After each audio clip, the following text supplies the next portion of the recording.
Dios les bendiga en esta preciosa mañana, tarde. Mi deseo, bueno, ver la casa del Señor tan llena, ¿verdad? Amén. Siempre es un gusto estar como los carbones juntos, encendidos. Y gracias al pastor y a su esposa por darme la oportunidad de estar la primera vez compartiendo la palabra en esta tarde con cada uno de ustedes. Le invito, si tiene su Biblia, a ir al libro de Génesis, capítulo 22. Vamos a estar leyendo desde el versículo 1 hasta el versículo 8. Y le he titulado a este sermón en esta tarde, Dios proveerá. ¿Cuántos dicen amén? Amén. Dios proveerá. Dice allí Génesis capítulo 22, versículo 1 al 8. Aconteció después de estas cosas que probó Dios a Abraham y le dijo: Abraham, y él respondió: heme aquí. Y dijo: toma ahora tu hijo, tu único Isaac, a quien amas, y vete a tierra de Moriah y ofrécelo allí en holocausto sobre uno de los montes que yo te diré. Y Abraham se levantó muy de mañana y enalbordó su asno, y tomó consigo 2 siervos suyos y a Isaac su hijo, y cortó leña para el holocausto, y se levantó y fue al lugar que Dios le dijo. Al tercer día alzó Abraham sus ojos y vio el lugar de lejos. Entonces dijo Abraham a sus siervos: esperad aquí con el asno, y yo y el muchacho iremos hasta allí, adoraremos y volveremos a vosotros. Y tomó Abraham la leña del holocausto y lo puso sobre Isaac su hijo, y él tomó en su mano el fuego y el cuchillo, y fueron ambos juntos. Entonces habló Isaac a Abraham su padre y le dijo: Padre mío. Él respondió: heme aquí mi hijo. Y él dijo: he aquí el fuego y la leña, mas ¿dónde está el cordero para el holocausto? Y respondió Abraham: Dios proveerá de cordero para el holocausto, hijo mío. E iban juntos. Hasta allí la palabra. Padre, gracias por la oportunidad de estar esta tarde reunidos juntos los hermanos en armonía. Este es el momento, Señor, de escuchar tu palabra. Así que te pido, Espíritu Santo, que tomes control de mis pensamientos y de mi voz, y que sea tu palabra, Señor, la que se esté hablando en esta tarde, y que los corazones de cada uno de nosotros sea tierra fértil en donde tu palabra pueda llevar mucho fruto. En el nombre de Jesús, amén y amén. Para entrar un poquito en el contexto de este momento en que se está desarrollando esta historia, Abraham es el padre de la fe, es el padre del pueblo judío, y Dios, como seguramente muchos de ustedes recuerden la historia, le dijo a Abraham: sal de tu tierra y de tu parentela, sal del lugar allá en donde vivía Abraham, en Ur de Caldeas, y te bendeciré y haré de ti una gran nación, una nación grande. Y la palabra dice que Abraham creyó a Dios y su fe le fue contada por justicia, y Abraham salió con toda su familia, con toda su ganado. Era un hombre muy rico que tenía muchas propiedades, y salió siguiendo la visión que Dios le había puesto. Salió siguiendo y obedeciendo la promesa que Dios le había dado, y creyendo que Dios era fiel y justo para contestar a su promesa. En el camino todavía no habían llegado a Canaán, y Dios le dice a Abraham que su esposa Sara, una anciana ya como él, eran de 100 años creo Abraham, y 90 y tantos Sara, de su esposa Sara Dios le iba a dar el hijo de la promesa. ¿Recuerdan cómo hasta Sara misma se rió? ¿Cómo va a ser esto? Una anciana ya, ¿cómo va a concebir un vientre que ya había sido cerrado? Además, Sara era estéril. A todas estas, Abraham no había podido tener hijos porque Sara, su esposa, era estéril. Pero Dios, una vez más, fiel a su promesa, Sara sale embarazada, tienen el hijo de la promesa. Y cuando Abraham ya pensaba que la promesa de Dios estaba cumplida, todavía le faltaba una pruebita más. Todavía le faltaba la gran prueba de fe que Dios le demandaría a Abraham que era: ahora que ya te he entregado a tu hijo, al hijo de la promesa, ahora ven y ofrécemelo en holocausto. Qué gran contradicción aparente, ¿verdad? Una vez que ya Abraham parecía que tenía su vida resuelta, ahora viene Dios y le pone una gran prueba de fe al decirle: tu único hijo, ofrécemelo en holocausto. Y esta, hermanos, yo creo que es la peor prueba que ha tenido que pasar un hombre de la Biblia. Además de Jesús, por supuesto. Hay muchos que dicen que la peor prueba le tocó a Job, ¿verdad? Qué prueba tan grande, perdió su familia, perdió su riqueza, perdió todo lo que tenía, su salud. Hay otros que dicen que David, cuántas pruebas tuvo que pasar David. Hay otros que dicen que José, ser vendido por sus hermanos. Pero yo personalmente creo que la prueba más grande que tuvo que atravesar un bíblico fue la prueba de Abraham, de tener que ofrecer a su propio hijo. Imagínense eso, qué aparente locura, la de tener que sacrificar al hijo de la promesa, al hijo de la vejez, al hijo que tanto Abraham amaba. Alguno puede pensar tal vez que Abraham quizás era un padre no muy afectivo o era un padre indolente, pero la realidad bíblica es que Dios le pidió lo que más amaba. Y lo que más amaba Abraham era a su hijo, el hijo de su vejez, imagínense.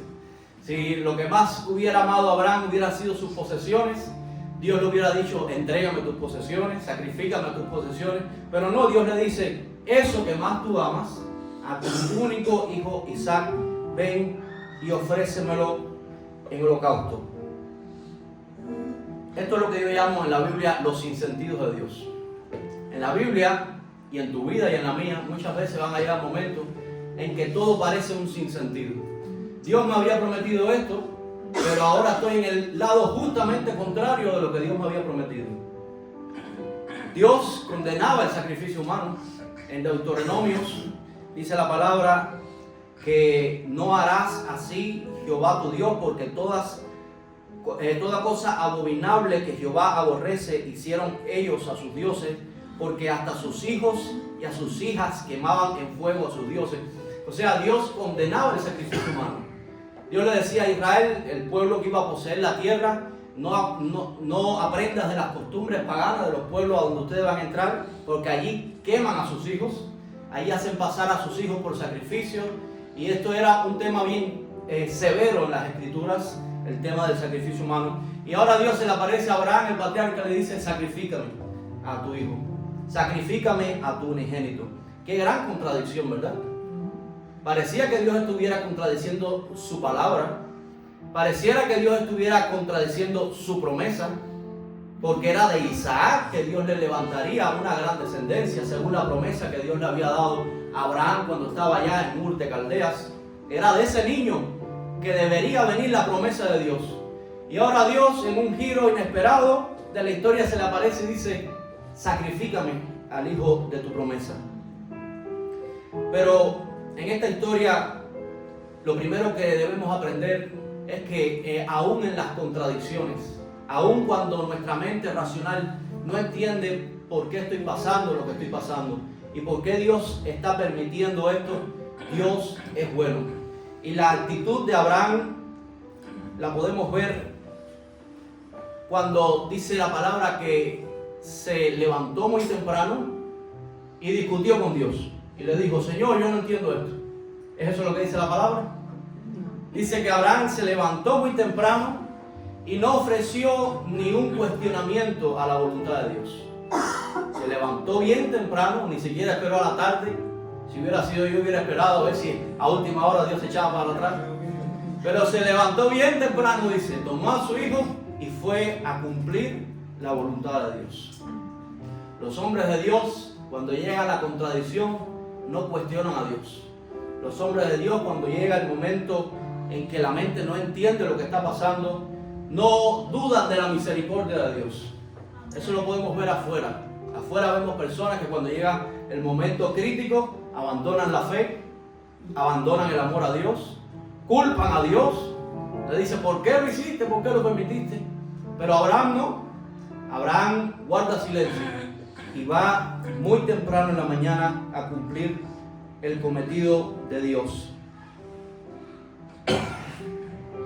esta actitud de adoración, aún en la contradicción, no solamente la podemos ver en Abraham, la podemos ver también en David. No sé si recuerdan la historia cuando David pecó y Dios dijo que el muchacho que iba a nacer de ese pecado iba a morir, y David se tiró en oración y empezó a pedirle a Dios que por favor le diera una oportunidad.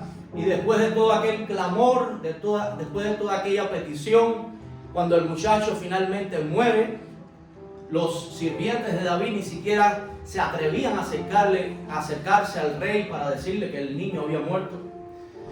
Y en ese momento la historia registra que David dice que mudó su vestido, todo el cilicio que había, todo el luto que estaba guardando, entró en la casa del Señor y adoró a Dios.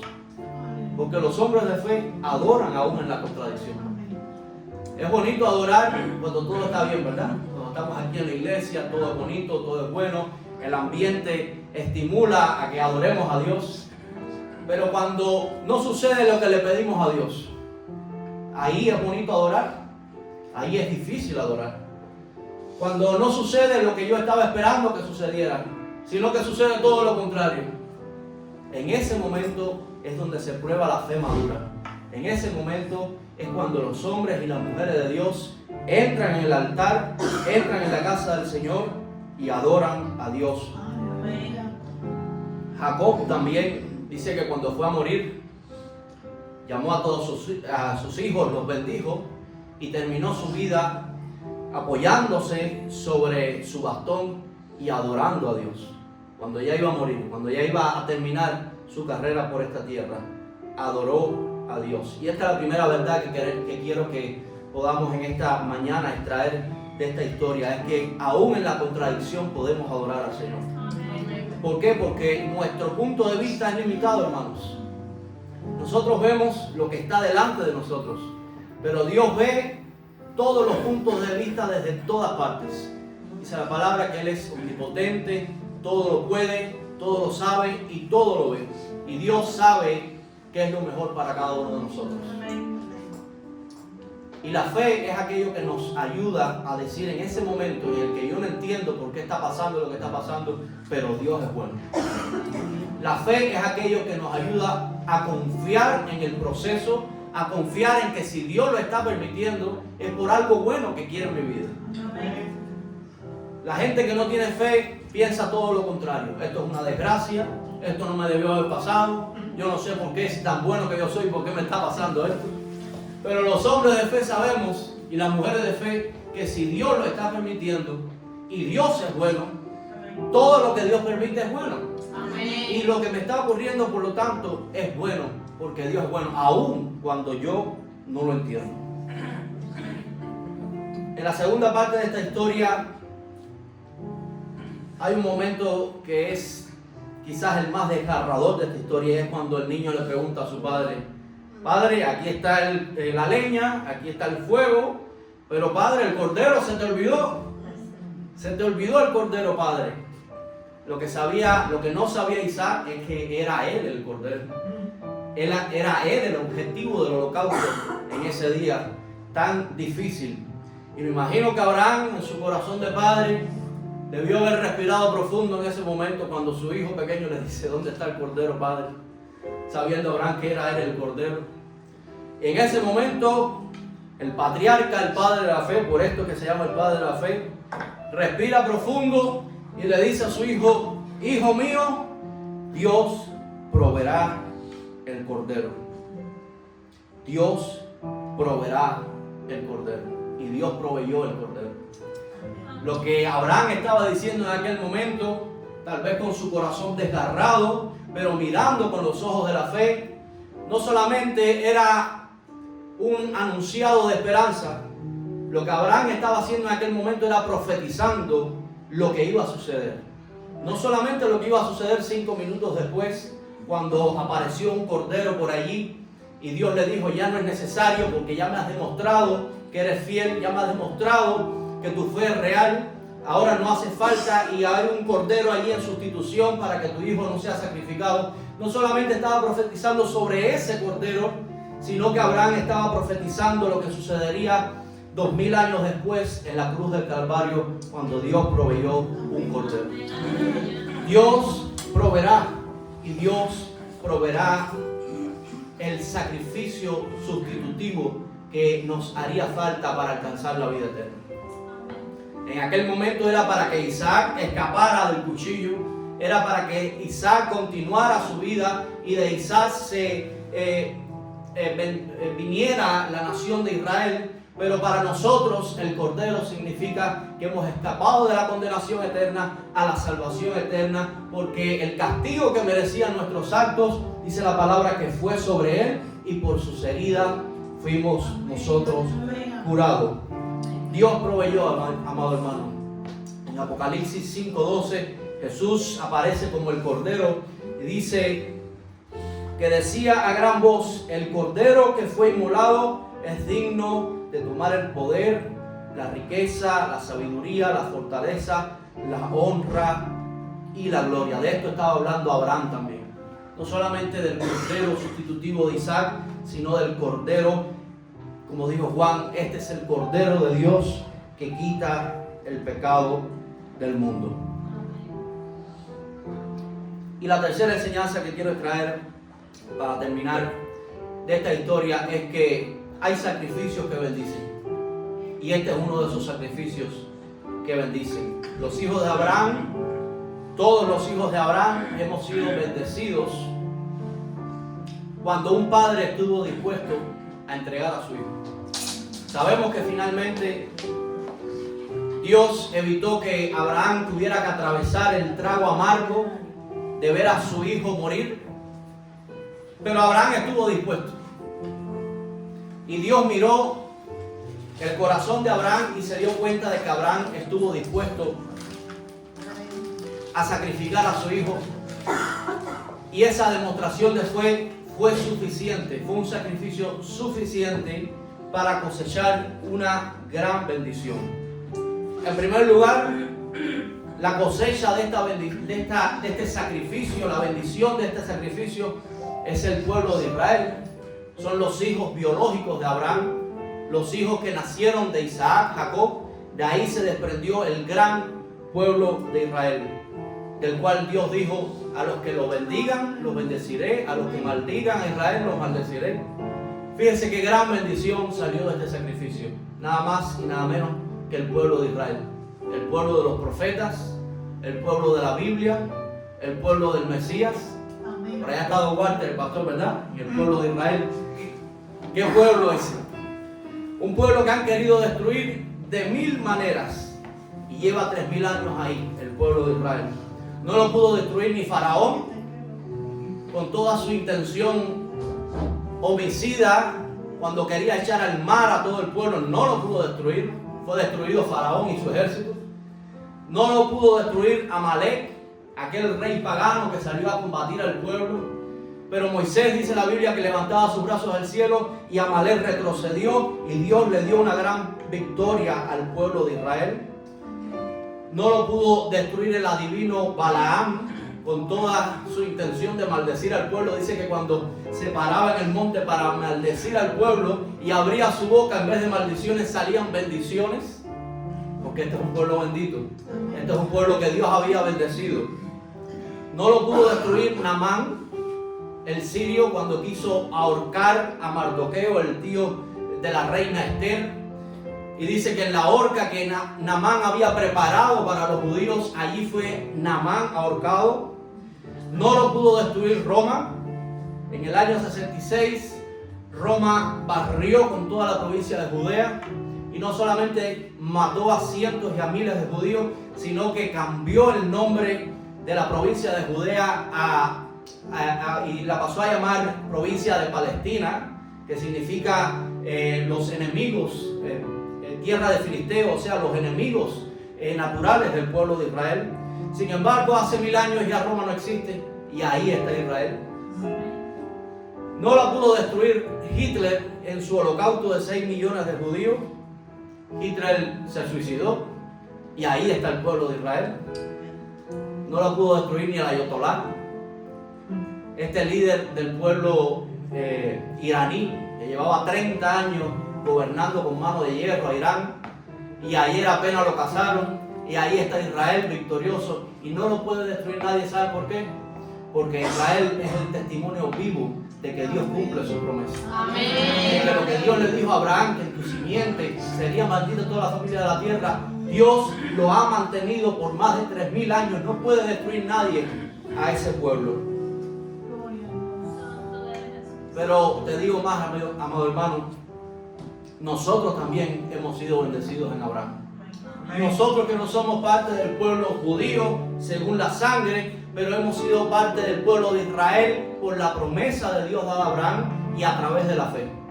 Dice Pablo que a través de la fe nosotros hemos sido insertados en este pueblo bendito, en este pueblo que nació de una promesa, en este pueblo que nació de una gran bendición que Dios le dio a Abraham.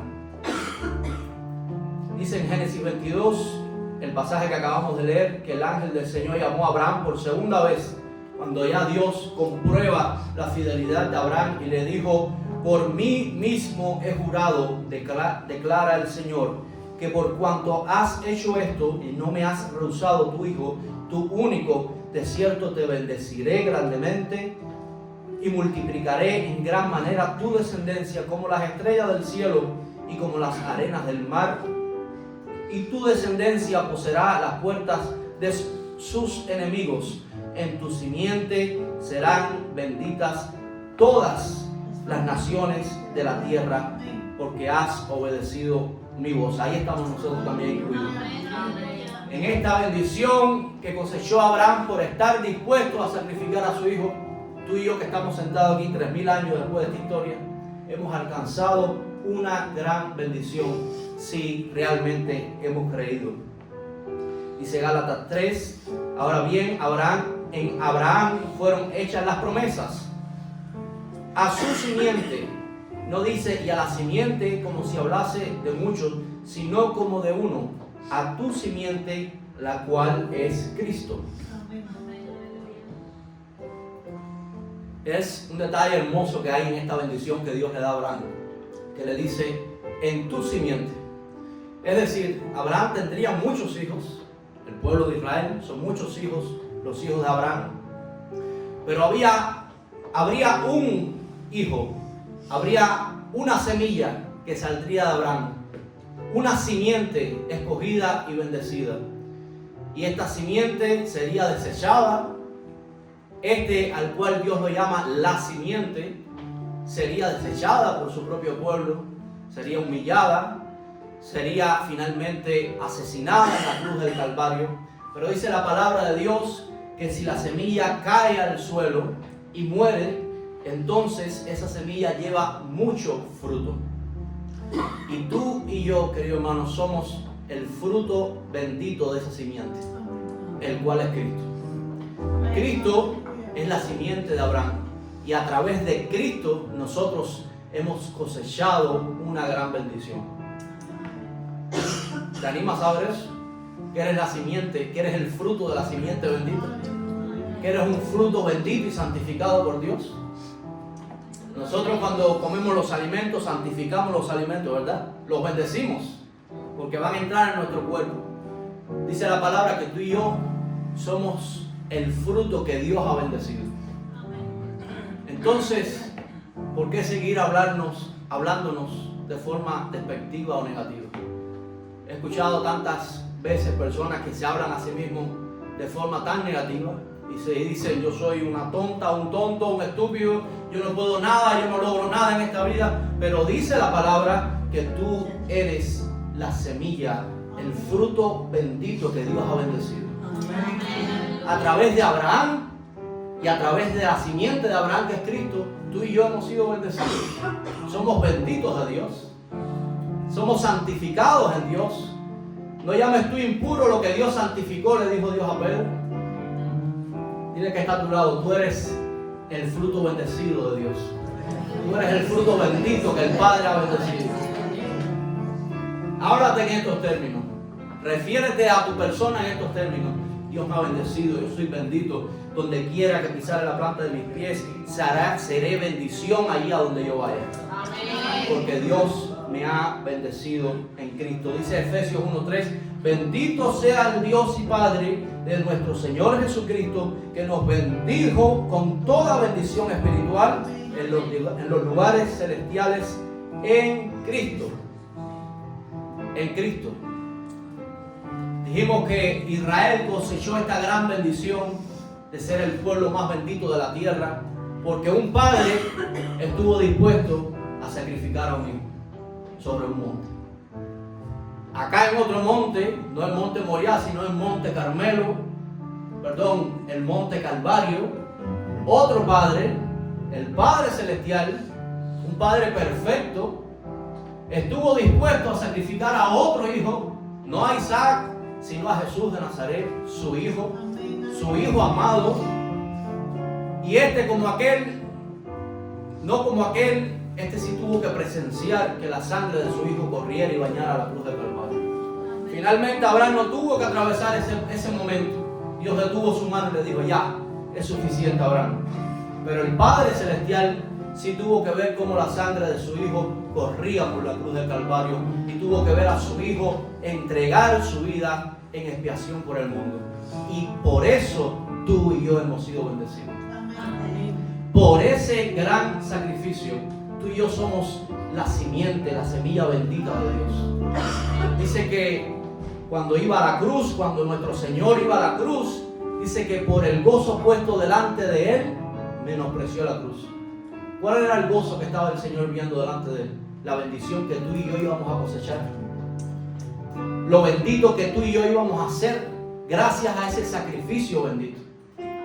Entonces, querido hermano, para terminar, hay sacrificios que bendicen y hay sacrificios que cosechan una gran bendición.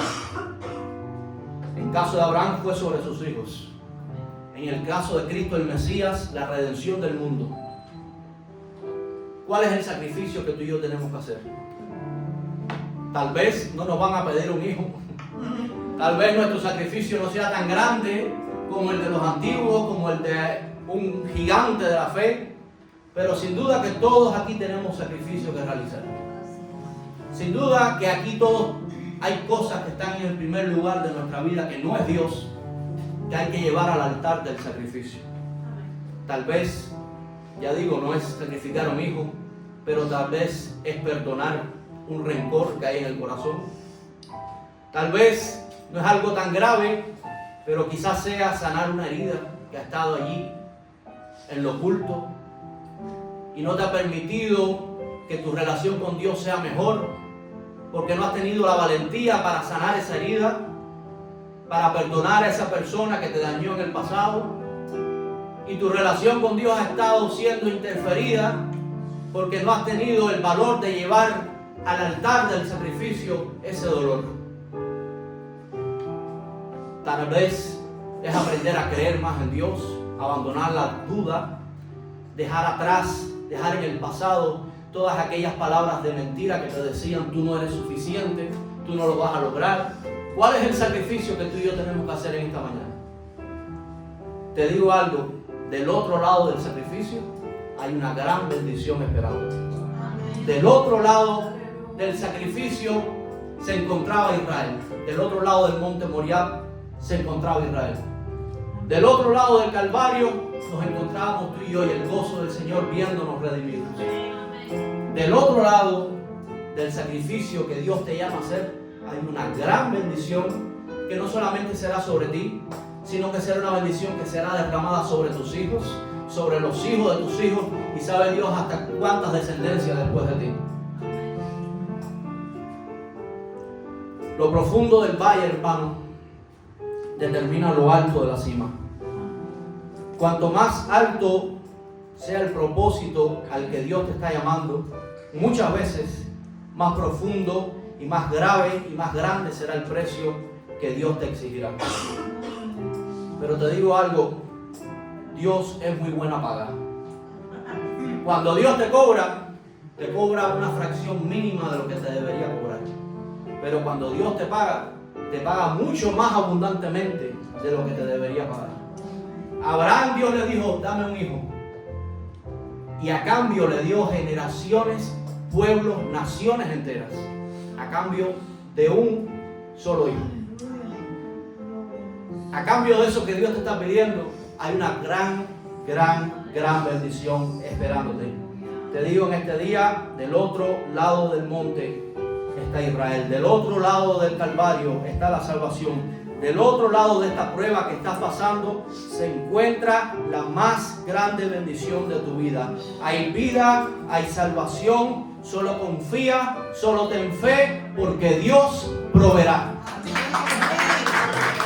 Padre, gracias por tu palabra, Señor. Permite que esta semilla pueda germinar en nuestros corazones. Y permite, Padre, que tu Espíritu Santo, Señor, nos dé la fuerza, nos dé el valor, nos dé la valentía, Señor, para alcanzar la tierra que tú nos has prometido. En el nombre de Jesús, amén. Amén. Que el Señor les continúe bendiciendo.